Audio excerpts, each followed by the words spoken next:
Hi everyone.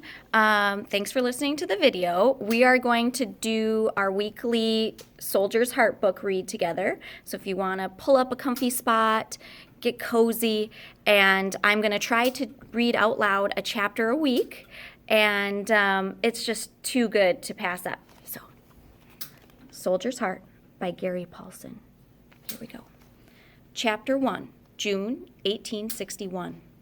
He heard it all, Charlie did. Heard the drums and songs and slogans and knew what everybody and his rooster was crowing. There was going to be a shooting war. They were having town meetings and nailing up posters all over Minnesota. And the excitement was so high, Charlie had seen girls faint at the meetings. Just faint from the noise and the hullabaloo. It was better than a circus, or what he thought a circus must be like. He'd never seen one. He'd never seen anything but Winona, Minnesota, and the river 5 miles each way from town. There would be a shooting war. There were rebels who had violated the law and fired on Fort Sumter, and the only thing they'd respect it was steel, it was said. And he knew they were right, and the Union was right. And one other thing they said as well. If a man didn't hurry, he'd miss it. The only shooting war to come in a man's life, and if a man didn't step right along, he'd miss the whole thing.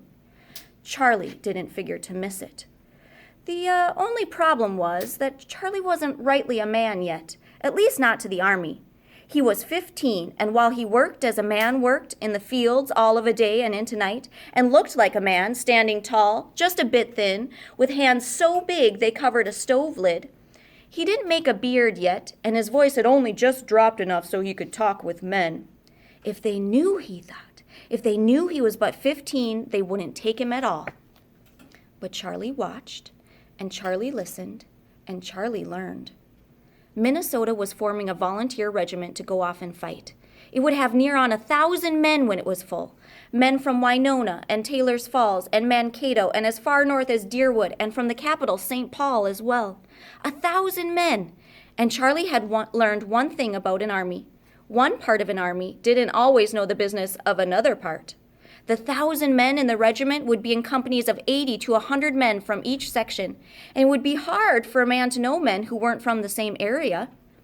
Charlie couldn't join where they knew him. Somebody'd spill the beans, and he'd get sent back or used as a drummer, runner boy. He wasn't any boy. He was going to sign to fight as a man, and he knew a way to do it. They would gather at Fort Snelling up along the Mississippi. All the companies from all the towns would assemble there before they went off to fight. He'd just take him a walk, Charlie would. Take a walk by himself until he was at Fort Snelling, and there he would lie about his age and sign up as a man and get him a musket and uniform and go see what war was like. "I won't get into any trouble, Ma," he said, wrapping some bread and cold potatoes and half a roast chicken in some tow cotton. "Plus, they'll be paying me. I hear they give $11 a month. I'll send most of it on home to you and Orrin." Orrin was his younger brother. "You can use the money and I won't be under your feet all the time." "You aren't under my feet." She hated it when he talked fast. He always got his way when he talked fast. He'd smile and that cowlick would stand up in the back and he'd talk fast and she couldn't keep him from what he wanted.